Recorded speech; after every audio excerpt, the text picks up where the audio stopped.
In this video, I'm going to show you how to set up the right way a brand shopping campaign. My name is Austin LeClaire. I'm co-founder of Grow My Ads, the channel you're on right now. We are a Google Ads agency where we manage over $50 million in ad spend per year. Let's dive in. Okay, so first, what is a brand shopping campaign if you don't know? You probably have heard of brand search before, and if not, I have an entire video on brand search campaigns. That video will be in the description below if you want to learn more about that.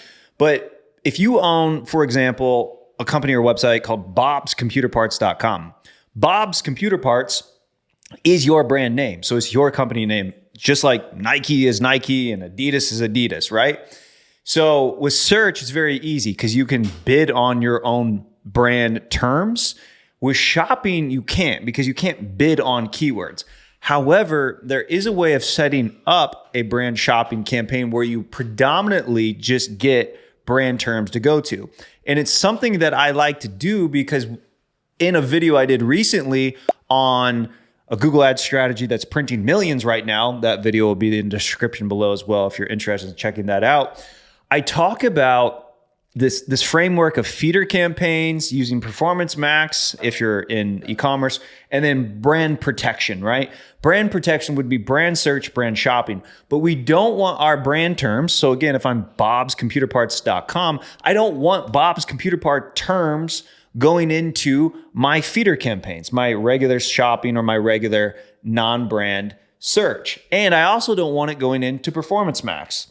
I want to have those completely segmented. It's my brand name. It's going to skew the data of the non-brand stuff. And then I want to have, if needed, to run brand protection over those terms. So I'm going to show you the setup inside of an account on how to actually make that happen. So you only have a shopping campaign with your brand terms in it, and the initial build out to make sure you do it correctly and don't end up with a bunch of non-brand. So let's dive into a real account. Okay, I'm inside of an actual account and some of this might be blurred, but I just want to share. This is a brand search campaign. So that's my brand term search only.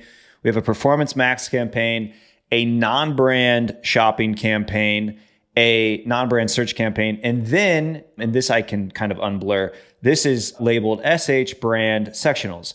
This is just our brand terms in shopping. And you can tell we get a pretty big return on that compared to our other campaigns, aside from our brand search campaign, right? And in most cases, you'll actually even see a higher ROAS a lot of times on your brand shopping campaigns.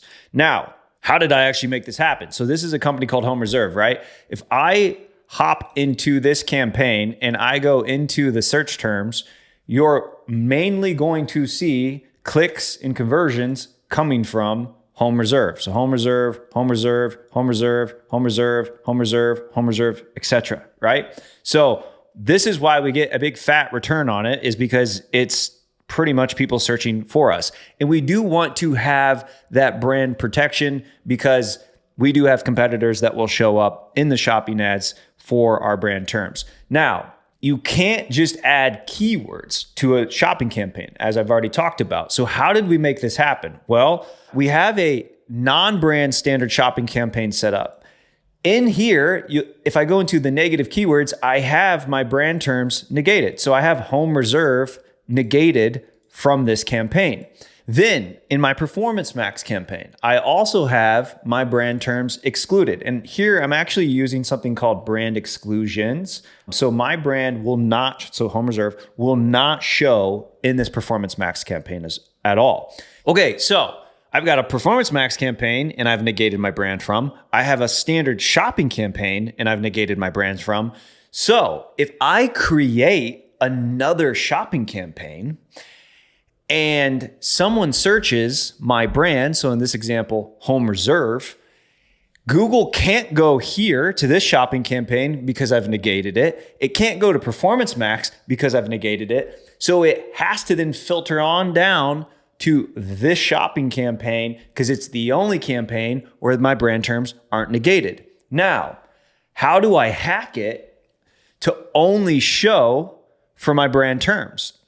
Because again, you can't target keywords. Well, look at my target ROAS goal on it. It's 1,500%. It's like insanely high, right? I did that on purpose because my brand terms should be the lowest average CPC terms that I have. And I should actually have a very high return on ad spend.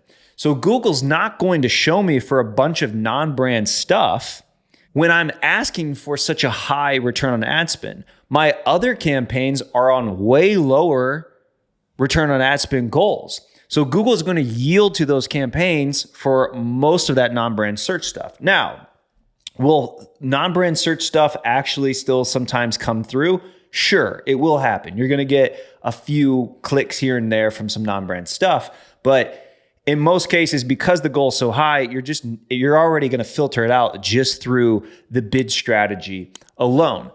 Now, a lot of people will ask, what bid should I start my brand shopping campaign on if I haven't built one yet and my brand is still living in my standard shopping campaign or Performance Max? To answer that, what I say is go through the search query data and look at what is your brand, whether it's in Performance Max or if you're running a standard shopping campaign, what is your brand search terms average CPC as a average? So I would go into a campaign. Now I've already done this for this account, so I can't do a perfect example, but I would come in here, I would do a search term, like search term contains home reserve. And then I would look at what's my average CPC. So here my average CPC is 96 cents. So I would start with either A, if I want to be conservative to warm it up, I'll do like a manual CPC bid strategy and I'll just do my average CPC. Or I look at my return on ad spend seeing, oh, okay, I actually get about a 1,200% return on my brand terms in shopping. So then I'll start it off at a really high return on ad spend. So like in this case, it's 1,500% or start it off at 1,000%. In most cases, my strategy, if I'm building a brand new brand shopping campaign, I will start with the average CPC of my brand terms, manual CPC bid it. Then I get a feel for the data, I get some conversion volume coming in, and then I flick it over to a T ROAS. Okay, I want to show you another example of this. So we have 3 shopping campaigns here. And you'll notice that, so this will be non-brand, this will be non-brand. They're hitting about 2x, right? And then this is our brand shopping campaign. It's hitting a 1,500% return on ad spend. And if we go in here, it's a target ROAS of 1,000%. Now I have to keep this brand confidential. So the search terms will be completely blurred out. But I just wanted to show you that we are getting a very, very high ROAS from it. And our average CPCs are 20 cents, and average is 37 with all of it. So we're getting very, very low CPCs for this brand. If I go to my non-brand shopping campaigns, so it's going to be, again, just generic searches for their products, average CPC of $1.42, average CPC of $1. So again, I don't have to worry about a whole lot of non-brand stuff here because these campaigns are bidding way more aggressively. I think they're at 200% ROAS targets. Yes. So if someone is searching a non-brand search, and I'll just do an example of a protein shaker bottle, right? If someone searches protein shaker bottle and you sell protein shaker bottles and you have a shopping campaign with your protein shaker bottles in there with a 200% ROAS, T ROAS goal, Google will yield to showing your product ad for your protein shaker bottle to that search term due to the fact you have such a high or aggressive T ROAS bid strategy or at a 200%, right? If you're running a brand shopping campaign where you have a high T ROAS bid on it at 1,000% or a very low manual CPC bid with your average of, in this case, 35 cents, Google is more than likely not going to show your ad for that protein shaker bottle in that brand campaign because you're not bidding enough to really even compete in those auctions. Then your brand, you're going to show up plenty. And by the way, you're going to save a lot of money too because you can now control how much you're really spending on your brand terms for your shopping campaign, just like you can on search if you create proper search brand campaigns as well. There you go. You now know how to set up a brand shopping campaign the right way. Hey, if you want more one-on-one Google Ads mentorship from me, go check out my group called PPC Copilot.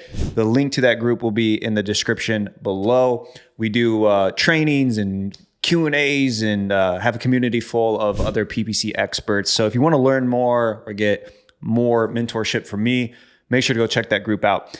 If you're like, hey, I just want some help with my account, or I don't want to learn Google Ads anymore, I spend a bunch of money and I just need like professionals taking care of it, then go get a free audit from my team here at Grow My Ads. The link to go get that audit will be in the description below.